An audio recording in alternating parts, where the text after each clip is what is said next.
Les activités de cyberdéfense d'un pays. Les activités de cyberdéfense d'un pays permettent-elles de surveiller les emails et les réseaux sociaux de la population?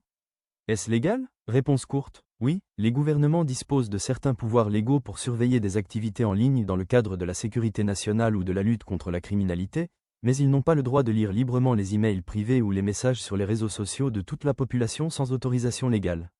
La légalité dépend du pays, du cadre juridique et des circonstances. 1. Les gouvernements surveillent-ils les emails et les réseaux sociaux? Oui, mais avec des limites strictes.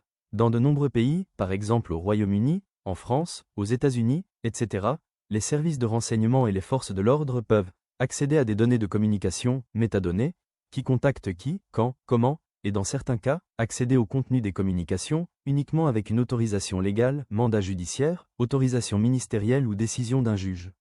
Différence importante, métadonnées, durée, fréquence, contact, flèche vers la droite, accès plus facile légalement.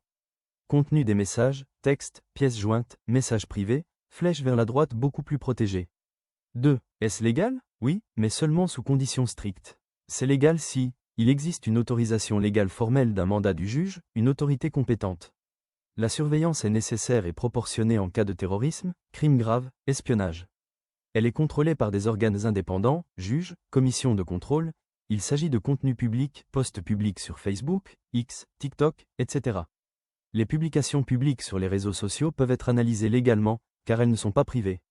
C'est illégal si l'État accède à des emails ou messages privés sans autorisation légale, des agents de cyberdéfense piratent des comptes ou des téléphones sans base légale, la surveillance est généralisée, non ciblée et sans contrôle. Dans ce cas, cela viole le droit à la vie privée, les lois nationales, et souvent les conventions internationales sur les droits humains. 3. Cadre juridique généralement utilisé. Selon les pays, on retrouve souvent des lois sur le renseignement et la surveillance, des lois sur la protection des données personnelles, des lois sur les droits fondamentaux, vie privée, liberté d'expression, des mécanismes de contrôle judiciaire et parlementaire. Le principe éthique et commun de cyberdéfense est toujours légalité plus nécessité plus proportionnalité plus contrôle. 4. Ce qui n'est pas autorisé.